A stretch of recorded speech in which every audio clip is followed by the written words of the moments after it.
ہمارے ساتھ جنگ کا معاملہ ہے، وہ سلو نہیں چاہتے ہیں، لڑائی بڑائی کرتے ہیں۔ پہلی قسم کو مصالح کہتے ہیں اور دوسرے کو محارب کہتے ہیں۔ اللہ فرماتے ہیں جو آپ سے کافر سلو چاہتے ہیں، لڑتے پڑتے نہیں ہیں، وہ کفر پر رہتے ہوئے بھی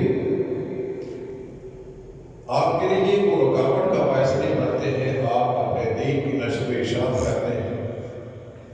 لا ينهاكم الله عن الذين لم يقاتلوكم في الدين، اللہ تمہیں منع نہیں کرتا ہے جو تم سے قتال نہیں کرتے ہیں، لڑتے نہیں ہیں اور تمہیں گھروں سے نکلنے پر مجبور نہیں کرتے ہیں۔ اللہ یہ منع نہیں کرتا ہے کہ تو ان سے حسن سلوک نہ کرو، ان سے نیکی نہ کرو، خطا پیشانی سے پیش نہ آؤ۔ اللہ انصاف کرنے والوں کو پسند کرتے ہیں۔ ہاں البتہ اللہ ان لوگوں سے منع کرتا ہے جو تم سے قتال کرتے ہیں، لڑائی کرتے ہیں، تم سے ضد میں آ کر تمہارے اسلام کی ترویج و اشاعت میں رکاوٹ کرتے ہیں۔ ان کے ساتھ تمہارے دلی تعلقات نہیں ہونے چاہیے، ان کے ساتھ قلبی لگاؤ تمہارا نہیں ہونا چاہیے، اور جو ان سے دلی تعلق رکھے گا یہ ظالم لوگ۔ اسی طرح جو رشتے دار ہیں وہ بھی تین طرح کے ہو سکتے ہیں۔ ایک وہ ہے جو دین اسلام سے جڑے ہوئے ہیں، وہ اسلام کے قوانین کی پابندی کرتے ہیں جس طرح تم کرتے ہو، اور ایک وہ ہے کہ وہ اپنی رسم و رواج پہ چلتے ہیں،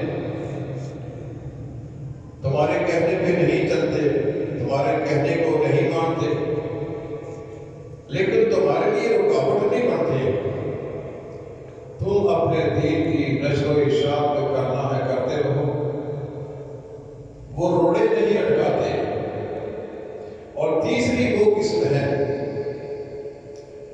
جو شرک بدعت پر اڑے ہوئے ہیں، نہ صرف خود اڑے ہیں، وہ تمہاری راہ میں بھی روڑے اٹکاتے ہیں۔ یہ تین قسم کے رشتے دار ہمارے اندر موجود ہوتے ہیں۔ اب ہم تعلقات کو بھی دیکھتے ہیں کہ تعلقات کس طرح کے ہوتے ہیں۔ تعلقات کی بھی تین طرح کے ہیں۔ ایک تعلق یہ ہے کہ ان سے دلی تعلق رکھا جائے، ان کے تحفے تحائف قبول کیے جائیں، ان کو تحفے تحائف دیے جائیں، ان کی شادی غمی میں شریک ہوا جائے، اور اس کو کہتے ہیں مبالات۔ یہ اللہ تعالیٰ قرآن مجید میں ہمیں حکم دیتا ہے کہ جو رشتے دار ہیں، جو دین اسلام کے پابند ہے، ان سے مبالات ہونی چاہیے، دلی تعلق ہونا چاہیے، محبت ہونی چاہیے، یہ تحائف کا تبادلہ ہونا چاہیے، ان کی غمی خوشی میں شریک ہونا چاہیے۔ یہ پیسہ ٹکا تو آنے جانے والی چیز ہے۔ کسی صورت میں انسان پیسے کے غرور میں آ کر اپنے رشتے داروں کو نیچا ٹکانے کی کوشش نہ کرے۔ پیسہ کوئی چیز نہیں ہے، موالات رکھی جائے ان کے ساتھ۔ یہ صحابہ کرام جن کے ساتھ ان کے خونی رشتے تھے، ایک تو دینی رشتہ ہے، وہ تو ہے، خونی رشتے کے ناطے سے بھی وہ آپس میں بھائی بھائی بن کے رہتے تھے۔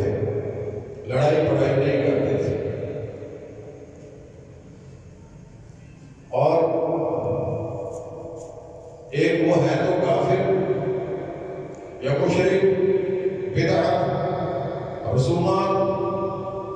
اگر آپ کو اللہ نے نعمت دی ہے دین اسلام کی، کتاب و سنت سے مضبوطی سے تعلق رکھنے کی، اگر وہ اس سے محروم ہیں تو ان سے ہمیں دلی تعلق رکھنے کی تو اجازت نہیں ہے۔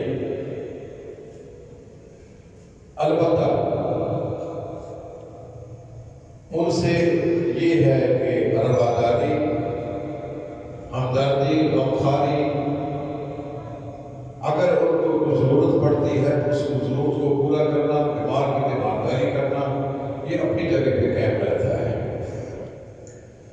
ہم جب رسول اللہ صلی اللہ علیہ وسلم کے دور میں دیکھتے ہیں تو وہاں یہ چیز ہمیں نظر آتی ہے۔ سیدہ اسماء بنت ابی بکر جو حضرت عائشہ کی ماں کی طرف سے بہن ہے، باپ کی طرف سے ماں ان کی الگ ہے، عائشہ رضی اللہ عنہا کی ماں الگ ہے اور حضرت اسماء کی ماں الگ ہے، باپ ایک ہے۔ وہ ایک دفعہ رسول اللہ صلی اللہ علیہ وسلم کے پاس ہے، یا رسول اللہ میرے پاس میری امی آئی ہے، وہ مشرکہ ہے، وہ مشرکہ ہے، میرا ان سے رشتہ ماں کا ہے، خونی رشتہ ہے۔ رشتے بھی کئی طرح کے ہوتے ہیں، ایک وہ جن سے خونی رشتہ ہوتا ہے، یہ باپ ہے، یہ ماں ہے، یہ بیٹا ہے، یہ بیٹی ہے، یہ بھائی ہے، یہ بہن ہے، یہ خالہ ہے، یہ پھوپھی ہے، ان سے خونی رشتہ ہے۔ اور میرا اس سے خونی رشتہ ہے، میری امی ہے، مجھے اس نے جنم دیا ہے، لیکن وہ مشرک ہے۔ وہ راغبہ، وہ یہ امید لے کر آئی ہے کہ میری بیٹی مدینہ میں رہتی ہے، میرے ساتھ اچھا برتاؤ کرے گی، حسن سلوک کرے گی، میری ضروریات کا خیال کرے گی۔ اگرچہ میں مشرک ہوں، وہ مسلمان ہے، لیکن بیٹی ہونے کے ناطے سے مجھے امید ہے کہ مجھے محروم نہیں کرے گی۔ رسول اللہ صلی اللہ علیہ وسلم سے مسئلہ پوچھا، یا رسول اللہ میرے لیے کیا ہو؟ اب رسول اللہ صلی اللہ علیہ وسلم نے یہ نہیں کہا کہ وہ مشرک ہے، وہ مسلمان ہے، لہذا تمہارے اور اس کے درمیان ایک رکاوٹ ہے، تم نے اس سے ملنا نہیں ہے، اس نے سلوک نہیں کرنا، اچھا برتاؤ نہیں، یہ نہیں کرنا۔ اب صلیح ہے، اے اسماء ان سے صلہ رحمی کرو، یہ رحم کا جو رشتہ ہے اس کو برقرار رکھو، اس کو ترقہ رکھو۔ رحم وہ جھیلی ہے جس میں بچہ پرورش پاتا ہے۔ جو بھائی ہوتے ہیں وہ ایک رحم میں پرورش پاتے ہیں، ایک ہی ماں کا خون لے کر وہ پروان چڑھتے ہیں، اس بنا پر ہم کو خونی رشتے دار کہتے ہیں۔ یہ ماں اگر جو مشرکہ ہے لیکن اس کے ساتھ رحم کا رشتہ ہے، اس رحم کے رشتے کو تر و تازہ رکھنے کی بڑی تاکید ہے۔ قرآن مجید میں رسول اللہ صلی اللہ علیہ وسلم لا اسألکم علیہ اجرا، میں تم سے اپنی تبلیغ کا کوئی معاوضہ نہیں مانگتا، کوئی اجرت نہیں لیتا کہ میں دن رات ایک کر کے تمہارے دروازے کھٹکھٹاتا ہوں، اکیلے کو سمجھاتا ہوں یہ کرو یہ نہ کرو، اس پر میری کوئی تنخواہ نہیں لگی ہوئی، کوئی اجرت نہیں لیتا۔ میرا ایک مطالبہ ہے الا المودۃ فی القربى، کم از کم جو رشتہ داری ہے اس کی تو لاج رکھ لو۔ میرا تم سے رشتہ ہے، خون کا رشتہ ہے، اس کی تو لاج رکھو۔ رسول اللہ صلی اللہ علیہ وسلم نے فرمایا، اے اسماء اگر تیری امی تیرے پاس چل کے آئی ہے، صلیح ہے، تو اس سے صلہ رحمی کر، حسن سلوک کر۔ یہ تو قرآن مجید میں ہے، کہ ماں باپ اگر تمہیں کفر کا شرک کا حکم دیتے فلا تطعهما، تم ان کی بات کو نہ مانو، کیونکہ اللہ کی اطاعت میں مخلوق کی بات کو نہیں مانا جائے گا۔ لیکن وصاحبهما فی الدنیا معروفا، لیکن جو دنیاوی معاملات ہیں، دنیا کی طور پر لین دین ہے، حسن سلوک ہے، خدمت گزاری ہے، اس کے بارے میں کوئی سمجھوتا نہیں ہے۔ تم خدمت کرتے رہو، حسن سلوک کرتے رہو، خدمت میں، حسن سلوک میں ان کا یہ کفر رکاوٹ نہیں کرے۔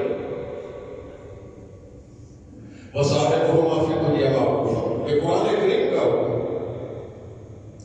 اگر اللہ تعالیٰ نے آپ کو یہ نعمت دی ہے، یہ بصیرت اور روشنی دی ہے کہ آپ قرآن کو دیکھتے ہیں، حدیث کو دیکھتے ہیں، اس کے مطابق اپنے آپ کو ڈھالنے کی کوشش کرتے ہیں، اس کے مقابلہ میں ایک رشتہ دار ہے، اس بیچارے کو علم نہیں ہے، وہ اس قرآن و حدیث پر عمل پیرا نہیں ہے، تو تم کہو کہ چونکہ وہ قرآن پر عمل نہیں کرتا ہے لہذا میں تیرے ساتھ اچھا برتاؤ نہیں کروں گا، یہ غلط ہے۔ قرآن یہ نہیں کہتا ہے۔ دیکھیے حضرت عمر رضی اللہ تعالیٰ عنہ بڑے سخت تھے، وہ کسی معاملے میں سمجھوتا نہیں کرتے تھے۔ حضرت حاتم بن ابی بلتع انہوں نے مشرکین مکہ کو خط لکھ دیا کہ رسول اللہ صلی اللہ علیہ وسلم تم پر حملہ کرنے والا، اپنا بچاؤ کرو۔ رسول اللہ صلی اللہ علیہ وسلم کو بذریعہ وحی پتہ چل گیا کہ ہمارا ایک راز وہ کافروں تک پہنچنے والا ہے۔ آپ نے حضرت علی کو، حضرت مقداد کو، حضرت عمار بن یاسر کو، تینوں کو بھیجا کہ جاؤ مدینہ سے باہر ایک روضہ خاف نامی جگہ ہے، وہاں تمہیں ایک عورت ملے گی جو اونٹ پر سوار ہے، اس کے پاس خط ہے جس میں ہمارا جنگی راز مشرکین مکہ کو پہنچانے کے بارے میں لکھا گیا ہے، جاؤ اسے خط لے کر آؤ۔ یہ گئے، وہاں عورت وہ ملی، حضرت علی نے اس سے پوچھا کہ تیرے پاس خط ہے؟ اس نے صاف انکار کر دیا۔ اس کو پیسے دیے گئے تھے کہ تمہیں یہاں اتنے پیسے دیں گے، اس خط کو مشرکین مکہ کو پہنچانا ہے۔ وہ پہلے تو کہتے کہ میرے پاس کوئی خط مت نہیں۔ حضرت علی رضی اللہ تعالیٰ عنہ کہتے ہیں یہ کیسے ہو سکتا ہے کہ اللہ کے رسول کہیں اور اس کے پاس خط نہ ہو؟ انہوں نے ذرا زور دیا، خط نکال دو وگرنہ ہم تیرے کپڑوں کی تلاشی لیں گے، جامہ تلاشی۔ جب حضرت علی نے یہ دھمکی دیا تو اب اس نے اپنے ازار بند سے وہ خط نکال کر دے دیا۔ اس میں یہ لکھا ہوا تھا من حاتم بن ابی بلتع، یہ حاتم بن ابی بلتع کی طرف سے خط مشرکین مکہ کو اطلاع دی جا رہی ہے کہ یہاں تمہارے خلاف لڑائی کی، مکے پر حملہ آور ہونے کی تیاریاں ہو رہی ہیں، آپ ہو جاؤ۔ جب وہ خط رسول اللہ صلی اللہ علیہ وسلم کو پیش کیا گیا اور آپ نے خط پڑھ کر سنایا، حضرت حاتم بن ابی بلتع کو بلا لیا کہ تو نے یہ خط لکھا ہے تو کیوں لکھا ہے؟ اس نے کہا یا رسول اللہ صحیح بات میں یہ بتا رہے تھے کہ مکہ میں جتنے ہمارے مسلمانوں کے گھر ہیں، بچے ہیں، عورتیں ہیں، بیٹیاں ہیں، ان کے وہاں رشتہ دار موجود ہیں، وہ ان کی حفاظت کریں گے۔ میرا تو کوئی وہاں رشتہ دار نہیں تو میرے بچوں کی وہاں حفاظت کرے۔ میں نے مکہ والوں کی ہمدردیاں لینے کے لیے یہ خط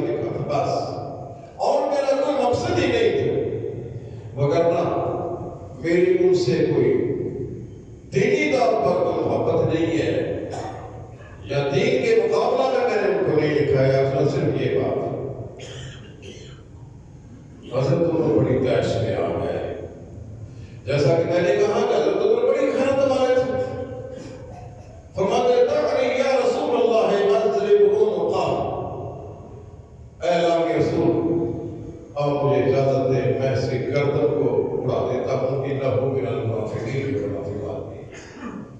یہ مسلمانوں کے راز کافروں کو دے رہا ہے. ہمیں یہ برداشت نہیں ہے کہ اس کو ہم اس دھرتی پہ چلتا رہنے، میں اس کی گردن مارنا چاہتا ہوں. رسول اللہ صلی اللہ علیہ وسلم نے فرمایا کہ اس نے سچ سچ بتلا دیا ہے تو اس کو ہم اتنی سی قصور کی بنا پر قتل کرنے کی جائز نہیں ہے. وہ جنگ بدر میں شریک رہ چکا ہے، اور اللہ تعالیٰ نے جنگ بدر والوں کے متعلق فرمایا تھا کہ میں نے جنگ بدر میں شریک ہونے والوں کو دیکھ کر کہا ہے اے جنگ بدر میں شرکت کرنے والوں اعملوا ما شئتم فقد غفرت لکم، میں نے تمہیں معاف کر دی ہے، اس لیے درگزر کریں. لیکن حضرت عمر رضی اللہ تعالیٰ عنہ وہ رونے لگ جاتے ہیں. یا رسول اللہ اعلم ورسولہ، اللہ جانتا ہے، اللہ کا رسول جانتا ہے، ہم آپ کے حکم کے تابع ہیں، لیکن دل چاہتا ہے کہ اس کی میں گردن کو اڑاؤں. یہ وہ حضرت عمر ہے، اتنی غیرت ہے اسلامیوں میں. رسول اللہ صلی اللہ علیہ وسلم نے ان کو ایک دفعہ ریشمی لباس دیا. ریشم مردوں کے لیے منع ہے، عورتوں کے لیے جائز ہے. سونا مردوں کے لیے منع ہے، عورتوں کے لیے جائز ہے. ہمارے ہاں جو منگنی کی انگوٹھی مرد پہنتے ہیں یہ غلط کرتے ہیں. ہمارے سرکار لوگ جو منگنی کی مردانہ انگوٹھی بناتے ہیں غلط کرتے ہیں. یہ مردوں کے لیے سونا حرام، ریشم بھی حرام. رسول اللہ صلی اللہ علیہ وسلم نے جب حضرت عمر کو وہ ریشمی جبہ دیا، ریشمی لباس، وہ کپڑا دیا، اس سے 2 دن پہلے نبی کریم بازار میں جا رہے تھے تو حضرت عمر نے دیکھا کہ ریشمی جبے اور شام سے آئے ہوئے ہیں. یا رسول اللہ آپ یہ لے لیں، جب وہ وفد آئے نا آپ ان کو پہن لیا کریں، خطبہ جمعہ کے وقت آپ زیب تن کر لیا کریں، عیدین کے موقع پر آپ اس کو پہن لیا کریں. رسول اللہ صلی اللہ علیہ وسلم نے فرمایا اے عمر، مردوں کے لیے ریشم کا پہننا حرام ہے، لہم فی الدنیا ولنا فی الآخرہ، اللہ تعالیٰ ہمیں آخرت میں دے گا اور دنیا میں یہ کافروں کو مبارک ہو، ہمیں یہ نہیں دے. اور جب حضرت عمر کو وہ جبہ دیا گیا، وہ رسول اللہ صلی اللہ علیہ وسلم کی خدمت میں آ کر رونے لگے. یا رسول اللہ کی تو کل کی بات ہے، آپ نے یہ فرمایا تھا، کہیں میرا امتحان تو نہیں لیا جا رہا کہ عمر اس کو کیا کرتا ہے. رسول اللہ صلی اللہ علیہ وسلم نے فرمایا اے عمر، میں نے یہ جبہ تجھے اس لیے نہیں دیا ہے کہ تم اس کو پہن لو، میں نے اس لیے دیا ہے کہ اپنے گھر میں خواتین کو پہنا دو یا بازار میں بیچ کر اس کی قیمت سے اپنا فائدہ اٹھا دو یا کسی کو تحفے کے طور پر دے دو. حضرت عمر رضی اللہ تعالیٰ نے اس کو کیا کیا، ان کا ایک ماں کی طرف سے بھائی تھا کہ مائیں ان کی ایک ہیں، باپ الگ الگ ہیں. حضرت عمر کی اور مکہ میں رہنے والے بھائی کی ماں ایک ہے، اس کو ہم مادری بھائی کہتے ہیں. وہ مکہ میں رہتا تھا، وہ مشرک تھا. آپ نے وہ ریشمی جبہ، ریشمی لباس، ریشمی کپڑا وہ اپنے بھائی کو دے دیا جو مکہ میں تھا اور مشرک تھا. صلہ رحمی آپ نے کی ہے. وہ کفر پر ہوتے ہوئے بھی تو پھر تحب کا سلسلہ جاری ہے، کیونکہ وہ اس طرح کا کافر نہیں تھا جو مسلمانوں کے لیے رکاوٹیں پیدا کرنے والا. کفر پر تو ہے لیکن مسلمانوں کا مخالف نہیں. اس سے معلوم یہ ہوا کہ وہ رشتہ دار جو بدعات کرتا ہے، رسومات پہ عمل کرتا ہے، لیکن تمہارے لیے رکاوٹیں کھڑی نہیں کرتا ہے، اس کے ساتھ اچھا برتاؤ، حسن سلوک، رواداری کی جا سکتی ہے، بلکہ کرنی چاہیے۔ بلکہ رسول اللہ صلی اللہ علیہ وسلم کا ایک پڑوسی یہودی ہے، اس کا بچہ بیمار ہو گیا، تو رسول اللہ صلی اللہ علیہ وسلم گئے ہیں اس بچے کی تیمارداری کرنے کے لیے، اور ہم یہ کہتے ہیں کہ ہم تو اہل حدیث ہیں، فلانا رشتہ دار بریلوی ہے تو بیمار ہو، اس کی کیا تیمارداری کرنی ہے؟ وہ تو بریلوی ہے، وہ تو کفر کرتا ہے، شرک کرتا ہے، اس کی تیمارداری کس لیے کرنی؟ اس کا وہ عزیز فوت ہو جائے۔ ہمارے اندر اخلاقی طاقت اتنی نہیں ہے کہ ہم اس کی تعزیت کر لیں، اس کو صبر کی تلقین کریں، اس کو حوصلہ دیں۔ ہم کہتے ہیں وہ تو بے ایمان مشرک ہے، وہ تو کافر ہے، بس ایک ہی سبق پڑھایا ہم نے کہ ہم پکے ٹھکے مسلمان اہل حدیث، باقی ساری دنیا ہی کافر ہے۔ میرے بھائی ایسی بات نہیں ہے۔ اگر وہ آپ کی تبلیغ میں رکاوٹ نہیں بنتا ہے تو اللہ منع نہیں کرتا ہے۔ لا ينهاكم الله عن الذين لم يقاتلوكم في الدين ولم يخرجوكم من دياركم ان تبروهم وتقسطوا اليهم۔ یہ تو اللہ کہتا ہے کہ جو تم سے لڑائی نہیں کرتے ہیں، تمہیں گھروں سے نہیں نکالتے ہیں، تمہاری مخالفت نہیں کرتے ہیں، وہ ضد پہ اڑتے نہیں ہیں، ان تبروهم، ان سے نیکی کرو، حسن سلوک کرو، کبھی خوشی میں شریک ہو جاؤ، اللہ منع نہیں کرتا۔ ہاں،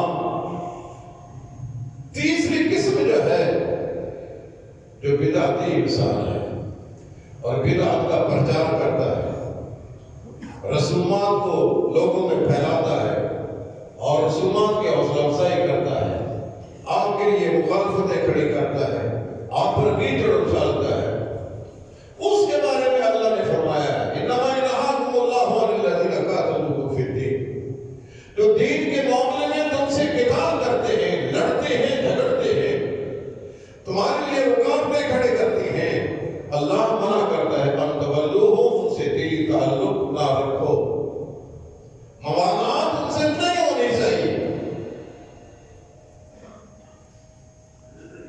حضرت ابراہیم علیہ السلام، ان کا باپ مشرک ہے،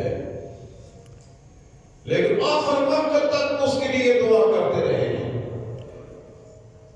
فلما تبین له انه عدو للہ تبرأ منہ، جب اس بات کی وضاحت ہو گئی کہ وہ اللہ کا دشمن ہے، پھر حضرت ابراہیم نے ہاتھ کھڑے کر دیے، میرا اس سے کوئی تعلق نہیں ہے۔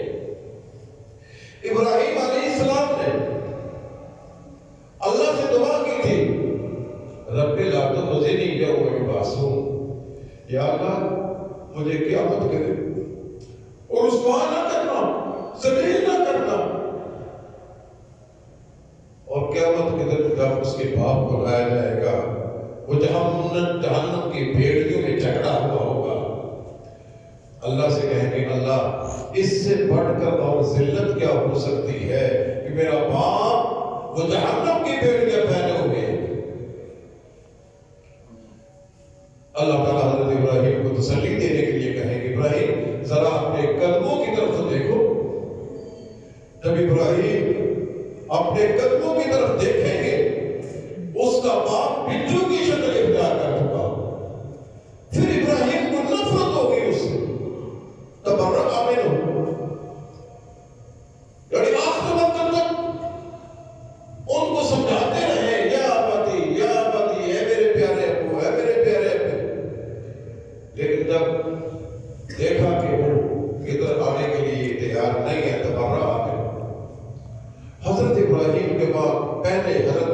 السلام ان کا بیٹا ہے. ہم جتنے بھی پارسا بن جائیں نا، نیک فطرت بن جائیں، ہم ابراہیم جیسے نہیں بن سکتے ہیں، نوح علیہ السلام جیسا نہیں بن سکتے ہیں. ہمارے دور کے بریلوی وہ جتنے بھی گندے عقیدے ان کے کیوں نہ ہوں، وہ ابراہیم کے باپ سے برے نہیں ہو سکتے ہیں، نوح کے بیٹے سے برے نہیں ہو سکتے. یہ بات ذہن میں رکھ لیں. لیکن نوح علیہ السلام نے آخر وقت تک بیٹے کو کہتے رہے ہیں، آخری وقت بھی یہ کہا یا بنی ارکب معنا، اے بیٹے اب اللہ کا عذاب آ چکا ہے. فَالْتَقَى الْمَاءُ عَلَىٰ أَمْرٍ قَدْ قُدِرَ، یہ زمین سے نکلنے والا پانی اور آسمان سے آنے والا پانی یہ ایک جگہ پہ اکٹھا ہو چکا ہے. اب میری کشتی میں سوار ہو جاؤ. نجات ان کو ملے گی جو کشتی میں بیٹھے گا. وہ بڑا منہ پھٹ قسم کا بیٹا تھا. وہ کہتا ہے سآوی إِلَىٰ جَبَلٍ يَعْصِمُنِي مِنَ الْمَاءِ، یہ جھوٹی پہاڑ ہے نا، میں اس پر چڑھ دوں گا، یہ تیرا پانی وہاں تک تو نہیں پہنچ سکتا ہے. اس کو کیا پتا تھا یہ پانی کس نے بھیجا ہے؟ اور یہ اس نے زبان سے کلمہ نکالا، گستاخی مانا اور منہ پھٹ بات نکالی. وحال بینہم الموج فکان من المغرقین، ایک موج پانی کا ایک تھپیڑا آیا، نوح علیہ السلام کے سامنے اس کو غرق کر. آخر خون تھا نا، پھر خون نے جوش مارا، سوال کر دیا اے یا رب ان ابنی من اہلی، میرا بیٹا میرے اہل سے. ٹھیک ہے نافرمان ضرور ہے لیکن یہ حرام کا نہیں ہے، یہ میرا بیٹا ہے. وَإِنَّ وَعْدَكَ الْحَقُّ، تیرا وعدہ سچا ہے، تو نے مجھے کہا تھا میں تجھے اور تیرے اہل کو نجات دوں گا. یہ میرا بیٹا میرے اہل سے ہے، تو میری آنکھوں کے سامنے ڈبو ڈبو کر تو مارا ہے. اللہ نے پتا کیا جواب دیا؟ صاف صاف سنا دیا اللہ تعالیٰ نے، یا نوح انہ لیس من اہلک، یہ تیرے اہل سے نہیں ہے. یہ گندے عقیدے کی بنا پر ہم نے تیری نسل سے اس کو کاٹ دیا ہے. انہ عمل غیر صالح، کیوں تیری نسل سے نہیں ہے؟ کیوں کاٹا ہے ہم نے؟ خون تیرا ہے لیکن ہمارے کاغذات میں تیری نسل سے نہیں ہے. کیوں؟ انہ عمل غیر صالح، اس کا کردار اچھا نہیں. کردار اچھا نہ ہونے کی بنا پر ہم نے تیری نسل سے اس کو کاٹ دیا. اور ایک بات اور یاد رکھنا کہ آئندہ ایسا سوال بھی نہ کرنا. ہم آپ کو خبردار کرتے ہیں، اگر تم نے ایسا سوال آئندہ کیا تیرا نام نبیوں سے کاٹ کر ظالموں میں لکھ دیا جائے. یہ اللہ کا دین ہے. اللہ کے دین کی قدر کیجیے. اللہ کا دین یہ نہیں کہتا ہے کہ معمولی سی رنجش کی بنا پر آپ کے پاس دولت آ چکی ہے، پیسہ آ چکا ہے، آپ کے پاس کوٹھی ہے، کار ہے، اس کی وجہ سے آپ اپنے رشتہ داروں کو حقارت کی نظر سے دیکھیں. وہ اس کا بیٹا بیمار ہو جائے تو آپ اس کی تیمارداری نہ کریں. آپ کے گھر میں کتا بیمار ہو جائے تو آپ لاکھوں روپیہ خرچ کر دیتے ہیں کتے کے علاج پر، اور آپ کے رشتہ داروں میں سے کوئی بیمار ہو جائے اس کی تیمارداری کرنے کی بھی آپ برداشت نہیں. اسلام اس طرح کی بے انصافی نہیں پسند کرتا. ہر ایک کو اپنے مقام پر رکھیے، اور جس کا کوئی درجہ ہے اَنزِلُ النَّاسَ مَنَازِلَهُمْ، جس درجے پر اللہ نے اس کو رکھا ہے کم از کم اس کو وہ درجہ تو دیجیے. ہمارا جو کام ہے، قرآن یہ کہتا ہے وَإِنَّ مِنْ أُمَّةٍ إِلَّا خَلَا فِيهَا نَذِيرٌ، کوئی امت کوئی گروہ ایسا نہیں ہے اللہ کی طرف سے اس میں ڈرانے والا ہے.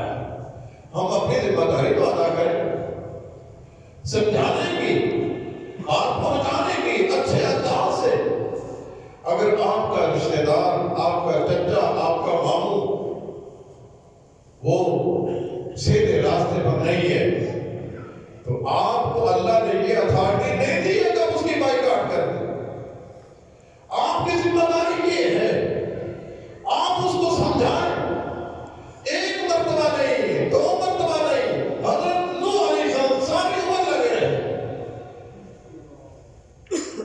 ہم لوگ سمجھتے ہیں کہ ہم شلوار کو ٹخروں سے اوپر کر لیا ہے، سینے پر ہاتھ باندھ لیے ہے، جنت ہماری وراثت بن چکی ہے، ہم اپنے دل میں جتنا بھی کھانے کی پھرے ہمیں اس کی کوئی پرواہ نہیں۔ جو جنت ہے وہاں اس طرح کا کام نہیں جائے گا۔ اللہ قرآن میں کہتے ہیں وَنَزَعْنَا مَا فِي صُدُورِهِم مِّنْ غِلٍّ، جنت میں جانے سے پہلے اللہ اس سینوں کا گند صاف کرے گا۔ جنہوں نے اس دولت کے بھرنے میں آ کر دوسروں کے ساتھ بغض رکھا، اناد رکھا، ان کو نیچے دکھانے کے لیے کوشش کرتے رہے، اللہ اس گند کو نکالے گا۔ اخوانا، ان کو بھائی بھائی ملا کر پھر جنت میں لے کر جائے گا۔ اس دنیا میں اپنے معاملات کو صاف کر لو، جو رشتہ داروں کے حقوق ہیں کم از کم وہ ادا کیجیے۔ ہاں، اگر کسی کا فوت ہو جاتا ہے، آپ کو دعوت نہیں ملتی ہے، پتہ نہیں چلتا تو الگ بات ہے۔ تب آپ کو پتہ چل گیا ہے اس کا بیٹا فوت ہو گیا، اس کا بھائی فوت ہو گیا، گھر جائیں، اس کو صبر کی تلقین کریں، جنازے میں شرکت کریں، دعا کریں اس کے لیے، تسلی دیں اس کو، دلاسا دیں اس کو۔ البتہ شادی کے موقع پر آپ کو اگر دعوت نہیں ملتی ہے تو ٹھیک، آپ بتا دیں۔ اگر وہ آپ کو دعوت دیتا ہے تو آپ اس کو بنیاد نہ بنائیں کہ میرے اس قسم کا تعلقات ہی خراب ہیں، میں کیوں جاؤں۔ قرآن یہ کہتا ہے فَإِذَا الَّذِي بَيْنَكَ وَبَيْنَهُ عَدَاوَةٌ كَأَنَّهُ وَلِيٌّ حَمِيمٌ، بھائی جس کے ساتھ تمہاری دشمنی ہے نا، یہ کل ایسے الفاظ فَإِذَا الَّذِي بَيْنَكَ وَبَيْنَهُ عَدَاوَةٌ، عداوت دشمنی کو کہتے ہیں۔ اگر آپ کی دشمنی ہے کسی کے ساتھ، آپ اس طرح کا برتاؤ کریں اس کے ساتھ كَأَنَّهُ وَلِيٌّ حَمِيمٌ، گویا کہ وہ آپ کا جگری جا رہا ہے۔ ولی دوست کو کہتے ہیں، حمیم گھر کو کہتے ہیں، وہ دوست جو آپ کی تکلیف کو دیکھ کر اس کا خون کھول اٹھے، اس کو ولی حمیم کہتے ہیں۔ كَأَنَّهُ وَلِيٌّ حَمِيمٌ، گویا کہ وہ جگری جا رہا ہے، گہرا دوست۔ لیکن یہ منصب ہر ایک کو نہیں ملتا ہے۔ وَمَا يُلَقَّاهَا إِلَّا الَّذِينَ صَبَرُوا، یہ وہ لوگ کام کرتے ہیں جو بڑے صبر کیش ہوتے ہیں، ہمت والے ہوتے ہیں، جگر کتے والے ہوتے ہیں۔ ہر ایک بندہ یہ کام نہیں کر سکتا ہے۔ وَمَا يُلَقَّاهَا إِلَّا ذُو حَظٍّ عَظِيمٍ، یہ وہ لوگ کام کرتے ہیں جو بڑے نصیب والے ہوتے ہیں۔ تو آپ بڑے نصیب والے بنے، حوصلے والے بنے، صبر کیش بنے۔ اللہ تعالیٰ ہمیں رشتہ داروں کے حقوق ادا کرنے کی توفیق عطا فرمائے۔ وَأَقُولُ قَوْلِي هَذَا وَآخِرُ دَعْوَانَا الْحَمْدُ لِلَّهِ